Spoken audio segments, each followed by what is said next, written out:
ಮನೆಯವ್ರು ಒಪ್ಕೊಳ್ತಾರ ಹುಡುಗಿ ಬಂದ್ರೆ? ಮನೆಯವ್ರಿಗೆ ಇಷ್ಟ ಇಲ್ಲ ಅಂದ್ರೆ ಅಕ್ಕ ಬಾವ ಅವ್ರಿಗೆ ನನ್ನ ಏನೈತೆ ಅದ್ ಮಾತ್ರ ಇವಾಗ ಇಟ್ಕೊಂತಾರೆ. ನಿಮ್ಮ ಅಕ್ಕ ಬಾವನಿಗೆ ಫೋನ್ ಮಾಡಿ, ಅಕ್ಕ ಹುಡುಗಿ ಮತ್ತೆ ಬಂದಿದ್ದಾಳೆ, ನಿನ್ ಬಿಟ್ಟು ಇರಲ್ಲ ಅಂತಿದ್ದಾಳೆ, ಏನ್ ಮಾಡ್ಲಿ, ಒಪ್ಕೊಳ್ಳ ಬೇಡ ಅಂತ ಕೇಳಿ ನಿಮ್ಮ ಅಕ್ಕ ಏನ್ ಹೇಳ್ತಾರೆ ನೋಡೋಣ. ಸ್ಪೀಕರ್ ಹಾಕ್ಬೇಕು. ನೀವು ಒಪ್ಕೊಳಕ್ ರೆಡಿ ಇದೀರ ಹಾಗಾದ್ರೆ? ದೊಡ್ಡದ ಕಣ್ರಿ ನಿಮ್ ಮನ್ಸಾಗಾದ್ರೆ. ಒಂದ್ ವರ್ಷದ ಮೇಲೆ 2 ತಿಂಗಳಾದ್ರೂ ವಾಲ್ ಪೇಪರ್ ಮಾತ್ರ ಚೇಂಜ್ ಆಗಿಲ್ಲ ನೋಡಿ. ಆಯ್ತಾ? ಏನೆಲ್ಲ ಗಿಫ್ಟ್ ಕೊಟ್ಟಿದ್ರಿ? ಓ ಹೇಳಿದ್ರೆ ನೆನ್ಪಾಗ್ಬಿಡ್ತದೆ ಸರ್, ಮರೆಯಕ್ ಆಗಲ್ಲ ಸುಮ್ನೆ. ಇನ್ನೊಂದ್ ಮಾತಾಡೋ ಕಣ್ಣೆಲ್ಲ ನೀರು.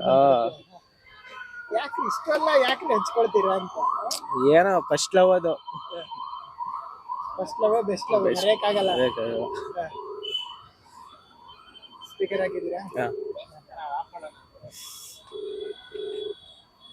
ಎತ್ತಾರ ಇಲ್ಲ?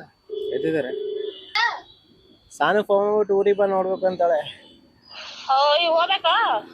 ಏನ್ ಮಾಡ್ಲಿ? ಮುಚ್ಕೊಂಡ್ ಮಾಡ್ರಿ ಸಂಗವ ಬೈತಂತ.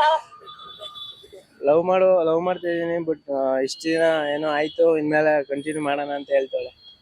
ಅಬಿ ಬೇಡ ಅಬಿ, ಹೇಳಕ್ ಕೇಳಬಿ, ನಿಮ್ದೇ ಇದೆ ಇರಬಿ, ನೀ ಅದಕ್ಕೂ ಮೀರಿ ಕುಣಿತೀನಿ, ನಿನ್ ಇಷ್ಟ, ನಮ್ಗೇನು ಹೇಳ್ಬೇಡ. ಬಿಟ್ಟಿರಕ್ ಆಗಲ್ಲ ಹಂಗೆ ಅಂತಾಳೆ. ಯಾರೇ ಹೇಳ್ತಿಲ್ಲ ನಾನು, ಅದಕ್ಕೂ ಮೀರ್ ಕುಣಿ, ನಿನ್ ಇಷ್ಟ ಬಂದಂಗ್ ಕುಣಿ, ಯಾರನ್ನೂ ಹೇಳ್ಕೋಬೇಡ, ಮತ್ತೆ ನಿಮ್ ಅವ್ವನು ಹೇಳ್ಕೋಬೇಡ, ನನ್ನ ಹೇಳ್ಕೋಬೇಡ, ನಿಮ್ ಭಾವನೂ ಹೇಳ್ಕೋಬೇಡ, ನಿನ್ಗೆ ಹೆಂಗ್ ಇಷ್ಟನೋ ಹಂಗೆ. ಹೋಗ್ಬೇಡ ಅಂದ್ರೆ ಹೋಗ್ಬೇಡ ಅಷ್ಟೇ. ಮುಂಚೆ ನೀವೇ